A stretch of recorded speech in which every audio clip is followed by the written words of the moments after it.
नमस्कार दोस्तों, बेबाक भाषा में आपका स्वागत है। जिस तरह से 2024 में घटनाक्रम एक के बाद एक हो रहे हैं, वे इस महीने को बहुत दिलचस्प बनाए जा रहे हैं। एक तरफ राम मंदिर में प्राण प्रतिष्ठा, इसे लेकर पॉलिटिकल पार्टीज का उसमें शामिल होना या अस्वीकार होना।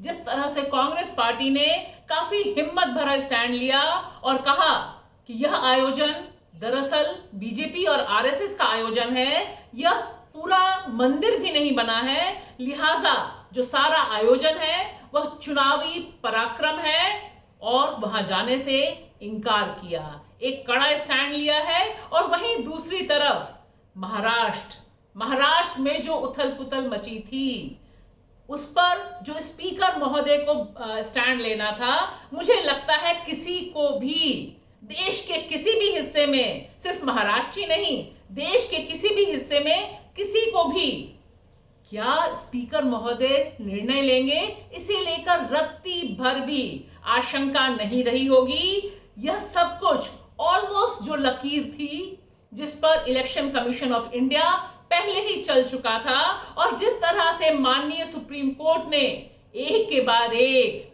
यानी 1.5 साल से अधिक का समय दिया था इस पूरे डिस्क्वालिफिकेशन को लेकर, उसमें महाराष्ट्र का भविष्य तो यह होना ही था।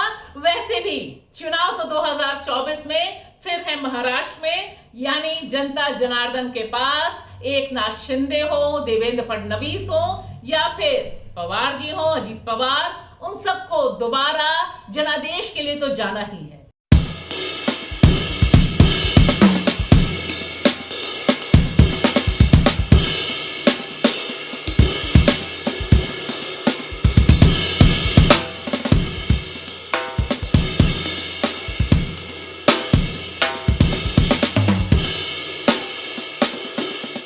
जिस तरह से 2024 का पूरा माहौल लोकसभा चुनाव से पहले राम मंदिर के इर्द गिर्द एक ध्रुवीकरण का करने की कोशिश प्रधानमंत्री नरेंद्र मोदी के नेतृत्व में पूरी भारतीय जनता पार्टी, सारी सरकारें कर रही हैं, उसका एक सुचिंतित जवाब दिया कांग्रेस पार्टी ने। उनके पास भी निमंत्रण पहुंचा था कि 22 जनवरी को अयोध्या में राम मंदिर में जो प्राण प्रतिष्ठा हो रही है मूर्ति की, उसमें वे शिरकत करें। और इसका जवाब उन्होंने दिया कि चूंकि यह बीजेपी आरएसएस का कार्यक्रम है, इसलिए वे यहां जाना सही नहीं समझते। मैं कुछ लाइनें इस जवाब की आपके सामने पढ़ रही हूं, ध्यान से गौर फरमाइए। भगवान राम की पूजा अर्चना करोड़ों भारतीय करते हैं। धर्म मनुष्य का व्यक्तिगत विषय होता आया है, लेकिन भाजपा और आरएसएस ने वर्षों से अयोध्या में राम मंदिर को एक राजनीतिक परियोजना बना दिया है। स्पष्ट है कि एक अर्धनिर्मित मंदिर का उद्घाटन केवल चुनावी लाभ उठाने के लिए ही किया जा रहा है। ध्यान से देखिए, यह पॉलिटिकल पंच है कांग्रेस का। एक अर्धनिर्मित मंदिर का उद्घाटन केवल चुनावी लाभ के उठाने के लिए ही किया जा रहा है। 2019 में माननीय सर्वोच्च न्यायालय के निर्णय को स्वीकार करते हुए एवं लोगों की आस्था के सम्मान में श्री मल्लिकार्जुन खड़गे, श्रीमती सोनिया गांधी एवं श्री अधीर रंजन चौधरी भाजपा और आरएसएस की इस आयोजन निमंत्रण को ससम्मान अस्वीकार करते हैं। ससम्मान अस्वीकार करते हैं। अब हम और आप तो जानते ही हैं कि इसके बाद किस तरह का हंगामा मचेगा, किस तरह से कोहराम मचेगा और किस तरह से कांग्रेस को एंटी हिंदू पार्टी के तौर पर प्रचारित प्रसारित किया जाएगा। लेकिन इस क्रिटिकल जंक्चर पे, जहां भारतीय लोकतंत्र अपने सर्वाइवल की फाइट लड़ रहा है, जहां सेकुलरिज्म निशाने पर है या उसे एक गाली की तरह तब्दील कर दिया गया है, ऐसे में कांग्रेस पार्टी का यह स्टैंड निश्चित तौर पर एक दूसरी किस्म की लड़ाई और दूसरे किस्म के नरेशन की शुरुआत करता हुआ दिखाई देता है। और ये बहुत अहम इसलिए भी है क्योंकि यहां पर यह बताने की भी कोशिश की है कांग्रेस पार्टी ने कि राम सिर्फ और सिर्फ भारतीय जनता पार्टी या आरएसएस के ही राम नहीं हैं, क्योंकि बहुत लंबे समय से इसे लेकर एक क्लियर स्टैंड की जरूरत थी पॉलिटिकल स्पेक्ट्रम में। यानी पॉलिटिक्स में इस पर बातचीत होनी बहुत जरूरी थी कि राम मंदिर के नाम पर जो उन्माद फैलाया जा रहा है और जिस तरह से इसे एक दूसरे ढंग से भारतीय लोकतंत्र, भारत के धर्मनिरपेक्ष ढांचे पर थोपा जा रहा है, उसमें कांग्रेस क्या दिशा लेगी, यह एक क्रिटिकल स्टैंड कांग्रेस पार्टी ने लिया है। और हमें भूलना नहीं चाहिए, जिस दिन यह क्रिटिकल स्टैंड लिया कांग्रेस पार्टी ने, ठीक उसी दिन उनकी जो न्याय यात्रा निकलनी है मणिपुर से लेकर मुंबई तक, उसे मणिपुर सरकार ने मना कर दिया कि वे वहां से राहुल गांधी अपनी न्याय यात्रा शुरू नहीं कर सकते।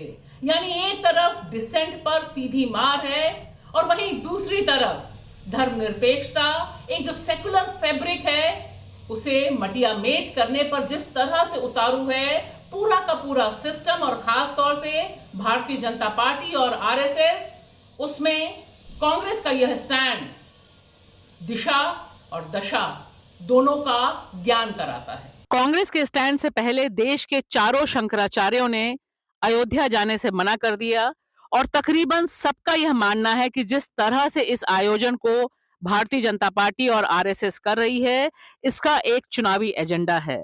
शंकराचार्यों के बाद कांग्रेस का यह कड़ा स्टैंड एक दूसरे ढंग का नरेशन कितना बिल्डअप कर पाएगा, यह तो समय ही बताएगा।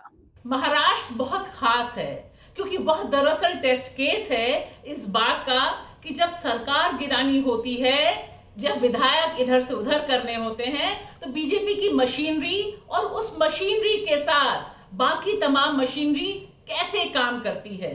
क्योंकि चुनाव तो यहां पर 2019 में हुए थे, लेकिन 3 साल के भीतर, जी हां 3 साल के भीतर शिवसेना उद्धव ठाकरे के साथ काम करने वाले एकनाथ शिंदे, उनके जो 16 विधायक टूट के इधर से इधर आए, उन्होंने हाथ मिलाया देवेंद्र फडणवीस से और उसके बाद हॉर्स ट्रेडिंग का जबरदस्त नजारा पूरे देश ने देखा। किस तरह से विधायक इधर से उधर, कभी चार्टर्ड प्लेन में जा रहे हैं आदि इत्यादि। और उसके बाद दूसरी तोड़ जो की वह और मार्के की थी। जिस तरह से उन्होंने एनसीपी को तोड़ा, अजीत पवार शामिल हुए और इस समय जिस समय मैं आपसे बात कर रही हूं, हम सब ने देखा कि 2022 के बाद से महाराष्ट्र में एक मुख्यमंत्री हैं और 2 उप मुख्यमंत्री हैं और दोनों उप मुख्यमंत्री में देवेंद्र फडणवीस का कद क्या गजब है। शिंदे जी को तो कई बार लोग भूल ही जाते हैं कि वही मुख्यमंत्री हैं। और ऐसे में क्रोनोलॉजी समझने की जरूरत नहीं है कि ये जो 16 विधायक जो टूटे थे उद्धव ठाकरे से गए थे एकनाथ शिंदे के साथ, जिन्हें बाद में इलेक्शन कमीशन ने परमिशन भी दी और शिवसेना का जो चुनावी निशान था वह इन्हीं के पास था। और फिर सुप्रीम कोर्ट, माननीय सुप्रीम कोर्ट, जिन्होंने स्पीकर महोदय के ऊपर ही, महाराष्ट्र विधानसभा के स्पीकर महोदय के ऊपर ही यह जिम्मेदारी सौंप दी कि आप ही तय करिए महाराज कि डिस्क्वालिफिकेशन किसका होना है, कैसे होना है, कौन सा गुट सही है, कौन सा गुट नहीं सही है। 4 बजे का समय, 5 बजे तक, और फिर जो फैसला आया वो हम सबके सामने है और तकरीबन इसी क्रम में फैसला आना था। क्योंकि जिस तरह से उद्धव ठाकरे ने कहा कि स्पीकर की मुलाकात एकनाथ शिंदे से 7 जनवरी को होती है और यहां पर वह कहते हैं कि एक डील होती है। सिर्फ इतना ही नहीं, माननीय प्रधानमंत्री भी आ रहे हैं महाराष्ट्र और एकनाथ शिंदे यानी महाराष्ट्र के मुख्यमंत्री को देवोस जाना है। सबको पता है कि इस सरकार पर कोई गाज नहीं गिरनी। फैसला भी उसी क्रम में, उसी ट्यून में सामने आता है और यही दरअसल इस समय नए भारत का नया फेडरल स्ट्रक्चर है, नया सरकारी स्ट्रक्चर है, जिसका हमें और आपको दिल से स्वागत करना होगा ही। शुक्रिया।